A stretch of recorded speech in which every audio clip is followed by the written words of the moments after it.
And now, ladies and gentlemen, the big old paunch is back in business. And today, my friends, he is going to be trying to feast on a different spice of pointy ears, the Wood Elves. So let's go ahead and take a look at the build. So firstly, you can see here Arrowcrastic coming in with the Arrows of Kurnus, the classic common pick to deal with Doomdiver catapults, rock lobbers, all that sort of good stuff. But nonetheless, we do have the big old paunch, and I feel like he's really darn good in this matchup. Obviously, the Wood Elves with the Way Watchers and the Way Stalkers and Pravenoth Rama are a faction that oftentimes is going to be trying to snipe your characters and lords, and it can be really nasty against greenskins, especially considering they don't really have much healing. However, the Paunch himself does have 100 armor, so against Deepwood Scouts and low AP missile units, he's going to be somewhat durable. On top of that, if he does get caught in a really bad situation, let's say a Pravenoth Rama, you do have the Lucky Banner. So the Lucky Banner does give you 40% ward tip against all damage types, so the Paunch is certainly a very tough one to snipe.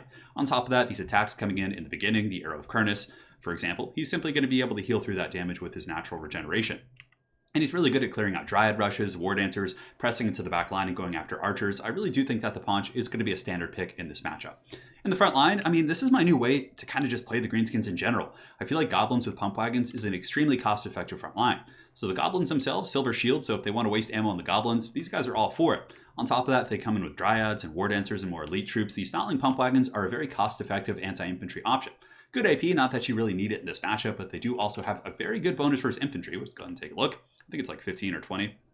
Yeah, it looks like it's actually 15.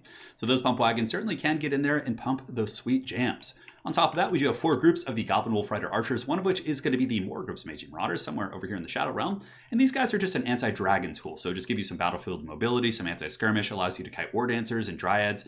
And yeah, I just really like having these cheap guys. 350 gold, I think, is an absolute steal for what they bring to the battlefield. On top of that, we do have Debiggen. So Debiggen is, in Rogue Idols in general, I don't think are the best units, but much like Cygors work very well against Wood Elves, or at least they can in my opinion, I think Debiggen is pretty much in the same boat. This bad boy does have 400 range. He throws, I guess, I don't know what it is, like a rock, or he pulls a piece of himself off, but nonetheless, if the Wood Elves are playing like a kite game, he can sit and throw his boulders all day, and if he runs out of boulders, he can actually use an ability called Rock Bottom, which is so damn good. So Rock Bottom, of course, gives him extra ammo at the cost of a little bit of health, I think 600 or something. And it's pretty darn solid. So Debiggen's going to be coming in, and I also figured if he has a dragon or a tree man, which is very common in this matchup, or at least it used to be, this thing would be able to fight those units in melee combat, which it most certainly can. On top of that, we do have the new and improved Orc Bro Boy Biggin units, and these guys got a pretty decent buff to their armor, so now against Wild Riders and some of the kind of mobile pieces that the Wood Elves have, they're going to be much more solid. Wood Elf missile pressure from Deepwood Scouts isn't going to be as punishing, certainly much better. Last but not least, we have a giant River Troll Hag coming in with her good old meat sack, looking to club some pointy ears and offer her disgusting food to some of the elves, see if they want to take it. Spirit Leech and Mither, pretty much all we're going for, just to slow and get some single target damage. And that's the whole build. Goblin Big Boss in the back, looking to stab some fools. So now for the forces of Arrowcrastic, he's got 2 Way Stalkers, and this is super common. I was expecting this. The Way Stalkers are incredibly effective at killing Doomdiver catapults, which are really good against Wood Elves. So he brought 2 Way Stalkers, and that's why I think Debiggen might be a good replacement for 2 Doomdiver catapults, right? It can attack, it can siege, it can force the elves in, and it can't be sniped by Arrows of Kurnus from the Way Stalkers. He's got 2 groups of the Glade Riders with Hagbane Tips, which of course will be a good answer against my Wolf Riders. They can outrange them. I don't know how they do in melee combat. Let's see. 28, 24, 27. 16, 15, 24. So maybe like 4 of these could probably take 2 of them, especially with the wall going down.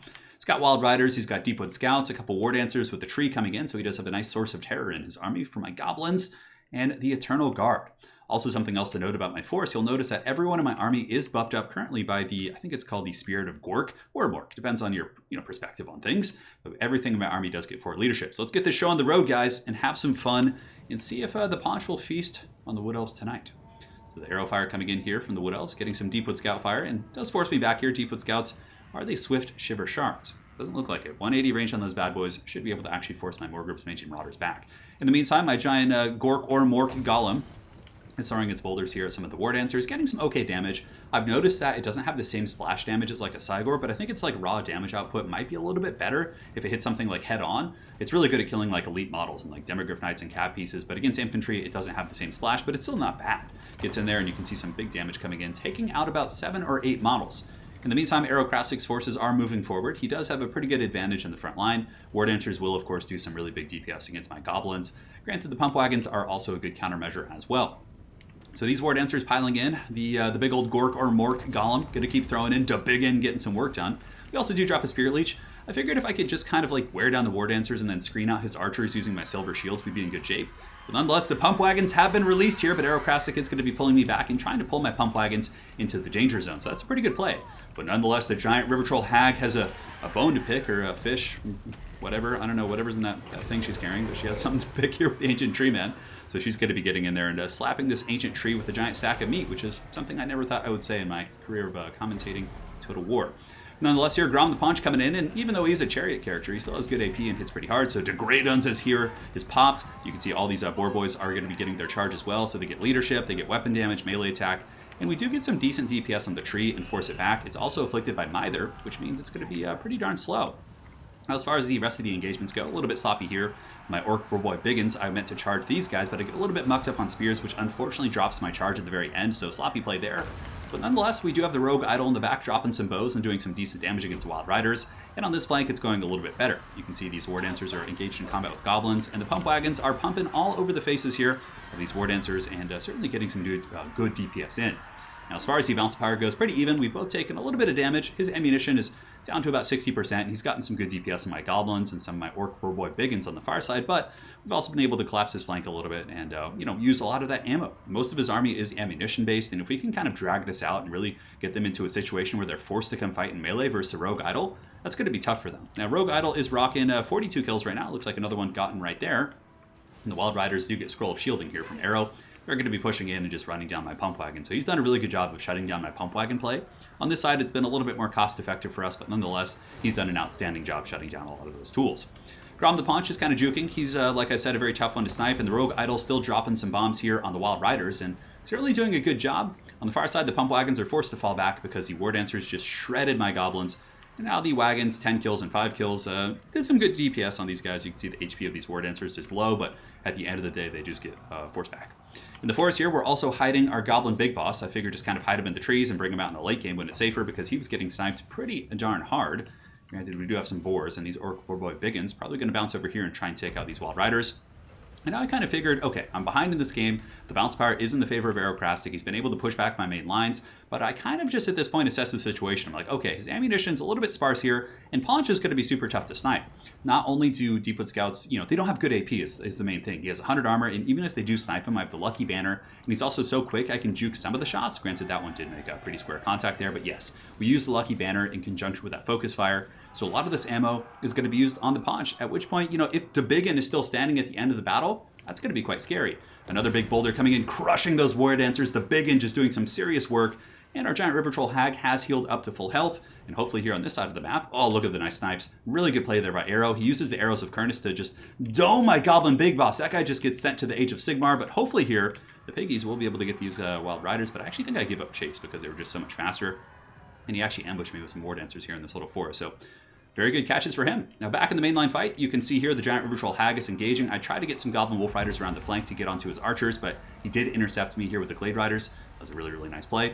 And also we do drop a Spirit Leech here on the Eternal Guard, which I know, all he really has left is archers, right? And we have the Biggin, we have the River Troll Hag, and we do also have Warden The Paunch. So we have a lot of hard hitters left, and if he doesn't have spears or infantry and he's forced to fight me with all these ranged tools, I think that's going to be the only way we can get back in this game, because right now Aerocrastic is certainly winning this battle. So here you can see all my Wolf Rider archers just kind of dumping here in Warden The Paunch, just doing the slow-mo, cruising by, grabbing some of the meat shanks as he does go. This little hype goblin up top, Niblet, certainly cackling quite well. The Wa is active. It's been quite some time. I guess I didn't have too many units in melee combat, so I wasn't able to get the Wa too early in the battle, or maybe I just forgot to use it. I can't quite remember. But now the Paunch is going to be going in pretty balls deep. He's going to be going back here, chasing these archers, and really forcing back the Wood Elf lines, and also forcing them to use their ammunition. And again, low AP on Deepwood Scouts against 100 armor. A very good situation, considering the fact he is going to be regenerating as well. We also have some pump wagons coming back in, so we have 3 here. However, this flank does get overwhelmed. The Wild Riders come back here, and they just crush my Orc Boar Boy Biggins. He was able to use his speed and his numbers advantage here to really run those guys down. Now, the Biggin is going to be advancing. It looks like we do have a King Kong versus Godzilla fight coming. The Ancient Tree Man coming in to fight Biggin, but Biggin is quite powerful in melee. 73 melee attack, 600 plus weapon strength, heavy armor values. War Dancers are basically just going to be scratching at its heels. Oh, and the big old Gork Pimp Slap coming there, going on that Ancient Tree Man. It's also Mithered and Spirit Leech, so this is a good situation for the Rogue Idol. Now, Rogue Idols aren't the best in monstrous duels. Where they really shine is against Cav and Infantry. They can just get so many kills, and he's up to 96, which certainly isn't bad. On the backside here, the Wild Riders do crash into my Goblins and my Orc Boar Boy Biggins, but looks like we might be able to hold them back. And the Rogue Idol is just going to go to town, just stomping these War Dancers. And honestly, there's not going to be too much DPS against this big beastie here, considering the archers are also being shut down by Warden The Paunch. Warden The Paunch really, really solid, I think, in a lot of the elf matchups. A little bit riskier against high elves, considering they do have a lot of fire missiles. Granted, the wood elves do too, with the Glade Guard, with the, I forget what it's called off the top of my head, but nonetheless, they have the Hagbane tips, they have the Starfire Shep, so that's what it is. But yeah, anyways, Warden The Paunch, a little bit safer here in the wood elf matchup than I suppose against high elves, who do have the phoenixes and fire tackless and dragons and things that can really take them down quite quickly. So the Ancient Treeman Spirit Leech being attacked by the Giant River Troll Hag and Debiggin, trying to chase that bad boy down, but for the first time in the game, we do pull ahead in the Bounce of Power. We get all of our Goblin Wolf Rider archers, we collapse back here on the Deepwood Scouts, and Warden The Paunch is just going ham. Just going, well, somebody actually raised an interesting comment in one of my previous videos, like how does Warden The Paunch actually go balls deep with that belly of his? But that is a philosophical question for another day. But nonetheless, Warden The Paunch is going back here, and he's really good in sustained combat for a chariot character. He's got, of course, 40 melee attack, 35 melee defense, a great charge bonus of 90. The Paunch certainly does not mess around. And the Pump Wagons, actually coming back in the fourth quarter, are able to chase off some of the Deepwood Scouts in conjunction with some of the play from the Wolf Riders. Now, if we look back into the fray, Arrow still does have two Waystalkers who are not slouches in melee combat. So if the Waystalkers are able to stand shoulder to shoulder with Ancient Treeman and fight, you might be able to pick off my characters and get back in this game. Now, the balance is a little bit in my favor, but here comes the big old rogue idol. Are we going to get the belly flop of the gods? Does not look like it. I think we're actually going after the Ancient Treeman. He's a little bit stuck up here on the Giant River Troll Hag. Spirit Leech going down once again, Warden The Paunch in sustained combat, and if we look around, I don't really have too much else. I've got some goblins here, I have some Orc Poor Boy Biggins, the Pump Wagons are still coming in and doing great work, honestly. Cleaning up a lot of these infantry here in the fourth quarter is going to be quite helpful for letting me isolate his characters and his other substantial threats. So Warden The Paunch running in here, going after the War Dancers who are now broken, using the Paunch to actually clear out the reinforcements. That's certainly going to be a little bit better than leaving a chariot in sustained combat. Now the balance is being pulled back. You can see Arrow is actually getting the Rogue Idol a little bit low here. Rogue Idol's down to about 4,500, and as the Rogue Idol does get more and more beat up, its armor does go down. So suddenly his missiles and his low AP attacks from the Waystalkers here are going to be a little bit more effective against the big boy. But the River Troll Hag is also quite a fearsome foe in melee combat. It causes fear, it does not cause terror, but the fact that it regenerates, if I can just kind of keep it away here from the Waystalkers, and use the Rogue Idol to just drop the base on some of these other units, we should be okay. Spirit Leech going down, and a giant backhand crushing those War Dancers. So much DPS right there. And the Paunch cackling at 95 kills, 146 on the Rogue Idol. And now this is where it really shines. When units come into melee combat, it can clap them. It can certainly clap. And it just quite literally did actually clap right there.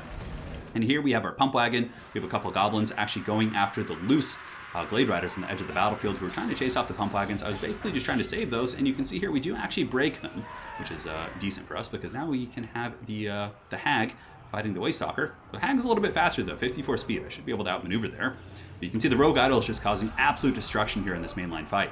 You can see the missile pieces, the War Dancers, and the Deepwood Scouts getting forced back. Warden The Paunch is now isolating infantry, and he's very good at killing foot infantry heroes. You can see, of course, he gets that bonus for his infantry, and that's kind of how they balance chariots. They give them low general combat stats, so then when they're obviously fighting something they're not meant to be fighting, they're not going to be quite as good. But Warden The Paunch, Lucky Banner active, 80 melee attack, 430, plus his huge bonus for his infantry here. Should be able to run down this Waystalker. In the meantime, we do have Godzilla vs. King Kong, but it's a little bit tricky now because some Eternal Guard have come in here, and he only has 60 armor now that he's so beat up. But look at that! 1,005 weapon strength just punching into the face of this tree. Absolute insanity, but the Rogue Idol is getting really low. 335, is it going to break? It looks like it is officially broken. Thankfully, it terror outs a couple guys before it breaks and allows my Goblins to jump on them. We also have the River Troll Hag coming in for the Alpha Strike. This is going to be it. The Rogue Idol does fall to the Ancient Treeman and the Waystalker, but not before it does a ton of damage to all these characters. Basically broke off all the infantry. Now Warden The Paunch basically just needs to finish off this Waystalker here, and the Hag's going to be bouncing out here to try and chase some of those guys, but obviously not going to work there, so just pulling the Hag back for a moment to let it heal. Warden The Paunch engaging here against some of the Deepwood Scouts, and this is it. This is the final battle here. And the Paunch is certainly in good shape. He's very healthy, not quite at his healing cap yet, so the Paunch should be able to heal up here, going after the archer units. I actually thought they had ammo here, so I was like, oh, I should probably chase those guys down so they don't start shooting at me, but it turned out it wasn't super necessary. We do have the War Dancers coming in as well. Shadow Coil is popped, and now they're going to be getting rode down, and here comes the Hag with her meat sack. Oh yeah, look at that, dropping the fish base on them. Certainly not bad. 2,100 HP, but we do have a Waystalker here and an Ancient Treeman, but I think the Paunch and the Hag should be able to break these guys off. A little bit of fear going down as well, and our Wolf Rider archers were chasing down some of the Glade Riders, but now they're coming back into combat, so I'm going to be forced to fight him in melee here, but of course we want to finish off the Waystalker. Waystalker coming back would not be good for us. So 251, 131, Warden The Paunch getting his big old club and axe. The Waystalker here going to get beaten by this giant sack of meat in just a moment from the Hag, maybe. 136, negative 32. and now we're back into melee combat. So we're going to be fighting here in this blob with the Tree Man coming in. 2 regenerating units, are certainly very helpful here in the 4th quarter, and the River Troll Hag is quite an imposing foe, like I said. Especially if there's no spears nearby, she's going to be really, really tough to drag down. And the DPS of the Ancient Tree Men and the Waystalkers should be able to heal through a lot of that. And Degraduns is here, giving leadership and base weapon damage. And you can see the Wood Elves are running for the hills. It's just a Waystalker now. This one Waystalker is broken. Everyone else is broken so many times this game that they're pretty much down for the count. Here we have the Hag going after the Waystalker, and Grom the Paunch is able to defeat the other Waystalker, and the Ancient Tree Man will break due to army losses. So well played to Arrow. Man, that was an insane game. That one felt like it was like half an hour long, but it was like 15 minutes. But yeah, I actually really liked the Big Gun in that matchup. I don't like it as much against High Elves for some reason, but in this matchup, when you're like expecting the Wood Elves to kind of kite and have a ton of range tools, having that consistent rock throw that has a ton of extra ammo from that effect, I think is very strong. On top of that, they come with the rush. You have the pump wagons, you have goblins, you have Grom the Paunch, who can basically just destroy endless infantry. He's so good against infantry rushes. And the Giant River Troll Hag, Spirit Leech, gives you steady damage as well. So my play was a little bit suboptimal with the Orc Boarboy Biggins. I couldn't get the good engagements. Arrow really outmaneuvered me in that respect of the game with the Wild Riders, but I do still think that the Orc Boarboy Biggins are a really good answer against Wild Rider rushes and help you pin down dragons, especially with their new armor buff. I think they're a lot better for sure. Yeah, his build was good. Honestly, there was a couple moments in the game. Could have gone either way, but I really think the MVP was Grom the Paunch and the Biggin. Grom the Paunch was just so hard to snipe. He's just incredibly quick, well-armored, regenerating, and was able to get in there. Now, had Arrow had like Craven Othrema, he might have been able to give Grom the Paunch, lock him down, focus with all the missiles. I couldn't have juked and been dodging with my speed. That could have been scary for sure. And I almost wonder if the Wood Elves are going to start bringing like Way Watchers and then Glade Guard with the Starfire Shafts to deal with like Grom the Paunch. Because if you have fire damage, for example, like 2 Way Watchers plus Starfire Shafts with Craven Othrema, Paunch would just be instantly destroyed. He would just get wrecked so bad. Granted, you could play more defensively with the Paunch, which would probably be how you go about it. But yeah, you got to watch out. He still can be sniped, even though he's really elusive for sure. So well played to Arrow. Hopefully you guys enjoyed this glorious showdown. And if you guys haven't seen Arrowcrassic's channel, go check out the mighty Everchosen himself. There'll be a link in the comment section below. And aside from that, thank you guys so much for watching, and we'll see you on the other side. Take care.